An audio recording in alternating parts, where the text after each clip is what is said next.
दिल्ली से आगाज हुआ और चिंगारी लगी लखनऊ में। अब हम जम्मू कश्मीर जा रहे हैं, इसके बाद गुजरात जा रहे हैं, पटना जा रहे हैं, देहरादून जा रहे हैं, जयपुर जा रहे हैं, रांची जा रहे हैं। हर राज्य में 1-1 लाख लोग दीक्षा लेने वाले हैं और अब 10 करोड़ लोग दीक्षा लेंगे। हमारी पाठशाला ने 1250 साल देश पर शासन किया है। हमारे लोग निठल्ले और निकम्मे हो गए तो मोदी जैसे लोग देश पर काबिज हो गए, लेकिन अब हम अपने लोगों को समझा ले रहे हैं, उनकी घर वापसी करा रहे हैं। अब बौद्ध धर्म के लोग होंगे 80% और हिंदू हो जाएंगे 12%, पक्का आंकड़ा तय है। लेकिन जो हिंदू धर्म के लोग हैं वो कह रहे हैं कि ये समाज को तोड़ रहे हैं, धर्म को तोड़ रहे हैं जो बौद्ध धर्म के लोग हैं। मैं पूछता हूँ आपसे, मैं कहता हूँ मैं शराब नहीं पीता। अब शराब बनाने वाली फैक्ट्री वाला मेरे खिलाफ आंदोलन चलाए, ठेका शराब बेचने वाला मेरे खिलाफ आंदोलन चलाए, तो मैं क्या करूँ? मेरा मन में नहीं पी रहा शराब। तो वैसे ही मैंने कहा कि मैं नहीं मानता, तुम्हारी औकात है तो तुम भी कह दो कि मैं बुद्ध और अम्बेडकर को नहीं मानता, बात साफ साफ हो जाएगी। इसमें भावना आयत करने वाली बात क्या है? ये छलावे हैं, झूठे हैं, ये SC OBC वाले भोले भाले लोग हैं, ये समझ नहीं पाए थे, इसलिए ये लोग काबिज हो गए हैं। अब बहुत जल्दी ये वापस जाने वाले हैं, या तो ये सुधर जाएंगे या तो देश छोड़ के चले जाएंगे। अभी तो ये अंगड़ाई है, आगे और लड़ाई है। दिल्ली से शुरुआत हुई, लखनऊ तक चली गई। मैं अब जम्मू कश्मीर जा रहा हूँ, सूरत गुजरात जा रहा हूँ, पटना जा रहा हूँ। जब तक 10 करोड़ लोगों को बौद्ध नहीं बना दूंगा, शांत नहीं बैठूंगा।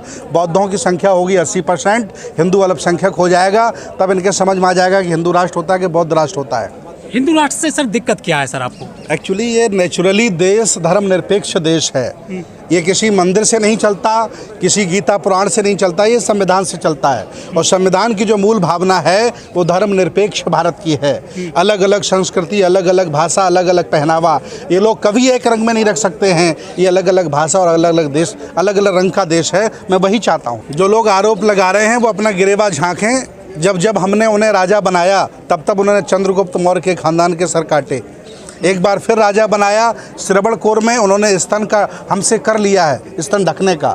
एक बार फिर इन्हें राजा बनाया तो उन्होंने पीछे झाड़ू और आगे मटका बंधवाया है। लेकिन हमारे SC OBC वाले लोग भूल गए थे, ये बेहोश हो गए थे, ये लोग समझ नहीं पाए चालबाजों को, मदारियों को। लेकिन अब समझ गए हैं, सब घर वापसी पे लगे हैं। अब देखना नया काम होगा, उनका पद नहीं जाएगा और अब और बड़ा पद आने वाला है। आप चिंता मत करिए, व्यक्ति बड़ा नहीं होता, संगठन बड़ा नहीं होता, विचारधारा बड़ी होती है।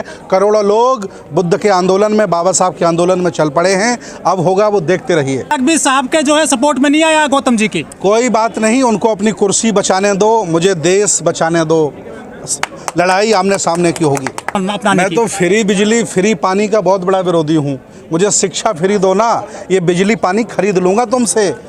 एक्चुअली गुलाम भारत के लोगों को फिर पुनः गुलाम बनाने का ये मनवादी षड्यंत्र कर रहे हैं। आप समझिए, ये चाहते हैं कि ये इस लेवल पर चले जाएं कि रोटियां हमसे मांगें, अडानी अंबानी के ट्रक आया करेंगे और उनको खाना फेंका करेंगे। इस लेवल पर ये SC OBC को लाना चाहते हैं। लेकिन अब SC OBC जाग गया है, अपने हक की लड़ाई लड़ेगा और इनका पर्दाफाश करेगा। केजरीवाल जी गुजरात गए, वहाँ से एक सफाई कर्मी फैमिली को लेकर आए, हर्ष सोलंकी को खाना खिलाया बढ़िया तरीके से, काफी सम्मान तो किया सर, हवाई जहाज में लेकर आए थे। एक्चुअली मनुवादी वहाँ से हार रहे हैं, इसलिए राजेंद्र पार्क पर टारगेट किया जा रहा है। भाजपा वहाँ से जा रही है, कहीं केजरीवाल न जीत जाए, इसलिए ये लोग बखेड़ा खड़े कर रहे हैं। आप समझिए षड्यंत्र क्या है। देश उनसे चल नहीं रहा है, ज़बरदस्ती चलाने का षड्यंत्र कर रहे हैं। और गोदी मीडिया उन्होंने खरीद लिया, सारी एजेंसियाँ खरीद ली हैं। लेकिन अब बहुजन बुद्ध के आंदोलन पर चल पड़ा है। केजरीवाल आपके हितैषी हैं? केजरीवाल जी हमारे दुश्मन भी नहीं है, हितैषी नहीं है। तो इस्तीफा कैसे ले लिया? इस्तीफा उन्होंने लिया ही नहीं, हमने स्वाभिमान में इस्तीफा दिया है। हमने अपने मान सम्मान को बचाने के लिए, स्वाभिमान को बचाने के लिए, जब मेरी मूंछ रखने पर लोग मेरी हत्या कर देते हों, घड़ा मटके में पानी पीने पर मुझे मार देते हों और जाति के आधार पर हमारा शोषण होता हो, ऐसे भारत को बदलने के लिए मेरा आंदोलन है। मंत्री पद, विधायक बहुत छोटा पद होता है। ये देश जाग गया है, अब विचारधारा आगे बढ़ेगी और देश भारत आगे बढ़ेगा। एक्चुअली केजरीवाल जी से तो हमें कोई शिकायत ही नहीं है, उन्होंने कोई नुकसान भी हमारा नहीं किया। शिकायत उनसे है जो मेरी 22 प्रतिज्ञाओं पर घबरा रहे हैं, परेशान हो रहे हैं। राजेंद्र पाल गौतम जी को जान से मारने की धमकी दे रहे हैं। मुझे दिन में 10 फ़ोन आते हैं और कहते हैं कि तुम्हें मार दूंगा। मैंने कहा जगह बताओ कौन सी जगह मारोगे? तो मैंने उनसे कहा कि बनते सुमित रतन को मार दोगे, हजारों सुमित रतन पैदा हो जाएंगे, लेकिन तुम्हारी गुलामी स्वीकार नहीं करेंगे। एक्चुअली बाबा साहब बुद्ध से नफरत उन्हें इसलिए है क्योंकि उनकी दुकानें बंद हो रही हैं। आप समझिए बात को। ATM पासवर्ड उन्हीं के पास है, वो लॉक लग रहा है, बंद हो रहा है तो बौखलाया हुआ बामनबाद घूम रहा है। लेकिन सर आप कह रहे हैं कि बीजेपी इतना कर रही है, तो विपक्ष में उसका तो काम है ये करने का। देखिए, बहुजन समाज के हकों को जो छीनेगा, सामाजिक, धार्मिक, राजनीतिक, आर्थिक जो भी गुलामी देगा, हम उनके साथ खड़े रहेंगे, क्योंकि हम बहुजन समाज की रोटी पार्टी खाते। क्यों नहीं आपके साथ खड़ी हो रही सर? कौन पार्टी हमारे साथ खड़ी नहीं हो आम आदमी रही? पार्टी। अरे पार्टी बहुत बड़ी छोटी चीज़ है भाई, जब विचारधारा पूरी खड़ी हो गई देश भारत की।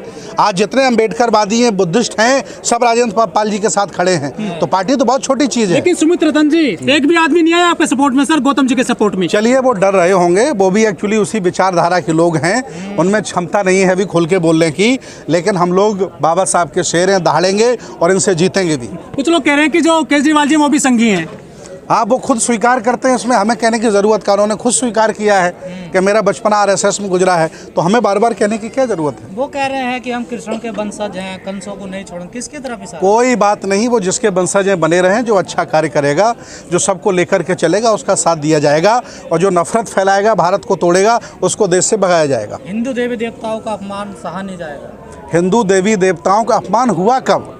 मैंने ये कहा कि मैं तुम्हें नहीं मानता, तुम्हारी औकात और तुम ये कह दो मैं बुद्ध अम्बेडकर को नहीं मानता, मुझे कोई तकलीफ नहीं होगी।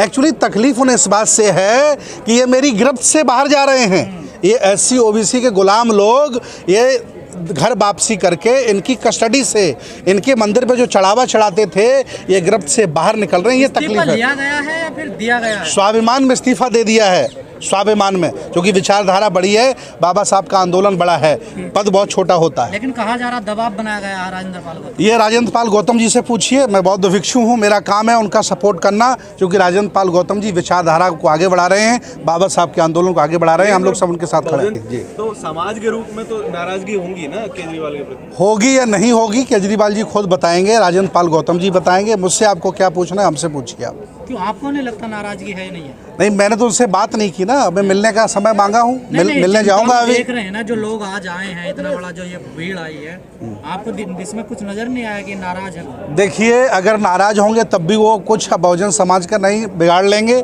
और खुश होंगे तब भी कुछ नहीं बिगाड़ लेंगे। ये बहुजन समाज बाबा साहब के संविधान के बाद उठ खड़ा हो गया है, अब इस लायक हो गया है कि अपना मान सम्मान स्वाभिमान गले में हाथ डाल करके खींच सकता है। अब हम किसी के गुलाम नहीं हैं। किसको ताकत दिखाई गई है आज? ये किसी को ताकत नहीं दिखाई गई है। आज 14 अक्टूबर है, बाबा साहब की धम्म क्रांति का दिवस है। आज हम लोगों ने बाबा साहब को पुष्पांजलि करके अपने आप को गौरवान्वित महसूस किया है। ये प्रोग्राम अंबेडकर भवन में होने वाला, वहाँ क्यों कैंसिल हो के फिर इधर को आया है? अनुमति नहीं मिली होगी, यहाँ अनुमति मिल गई इसलिए यहाँ हुआ है। बहुत बहुत धन्यवाद। भवन में भी अनुमति चाहिए? जी बिल्कुल, अंबेडकर भवन में शासन प्रशासन से बात करनी पड़ती है, ज़्यादा लोग आ जाते हैं, दिक्कत होती है, लेकिन यहाँ बाबा साहब की बड़ी अच्छी प्रतिमा थी, हम लोगों ने पुष्प अर्पित किए। आदरणीय गौतम जी के पास परमानेंट कुर्सी तो थी नहीं, पहले वो एडवोकेट थे, फिर वो समता सैनिक दल में कार्य करते थे, सामाजिक कार्य करते थे, और नहीं मंत्री पद रहेगा, इसके बाद फिर अपने सामाजिक धार्मिक कार्य करेंगे। क्या फ़र्क पड़ता है, ये पद आते जाते रहते हैं, लेकिन पुरखों की विचारधारा को आगे बढ़ाने का जो उन्होंने जिम्मेदारी उठाई है, इसलिए मैं उनके साथ खड़ा हूँ। अब पुरानी बात हो गई है, जो लोग आटे दाल चावल पर बिजली पर पल रहे थे, वो लोग जागरूक हो गए हैं कि इससे हमारी आने वाली पीढ़ी गुलाम हो जाएगी। अब वो इन व्यवस्थाओं को छोड़ना चाहते हैं, इन जुमलेबाजों को छोड़ना चाहते हैं, और अपने हक अधिकारों की लड़ाई लड़ रहे हैं। अब एक ही नारा चलेगा, जिसकी जितनी संख्या भारी उसकी उतनी हिस्सेदारी, जो देगा उसी का साथ दिया जाएगा, और नहीं देगा तो नीचे उठा के रख दिया जाएगा। के हिसाब से 4 मंत्री बनने चाहिए ना दिल्ली में? बिल्कुल बनने चाहिए, ये तो जिम्मेदारी है। समाज मांग करे, हिस्सेदारी मिलनी चाहिए, और अगर नहीं दे रहे हैं तो ये जिम्मेदारी समाज के लोगों की है, और जो मुख्यमंत्री उनकी जिम्मेदारी है। सर आगे के प्रोग्राम क्या है सर, धम्म दीक्षा को? लगातार अभी तो ये अंगड़ाई है, आगे और लड़ाई है। दिल्ली से आगाज हुआ और चिंगारी लगी लखनऊ में, अब हम जम्मू कश्मीर जा रहे हैं, इसके बाद गुजरात जा रहे हैं, पटना जा रहे हैं, देहरादून जा रहे हैं, जयपुर जा रहे हैं, रांची जा रहे हैं। हर राज्य में 1-1 लाख लोग दीक्षा लेने वाले हैं, और अब 10 करोड़ लोग दीक्षा लेंगे। अब बदलाव आएगा, लोग घर वापसी करेंगे। इंकलाब जिंदाबाद।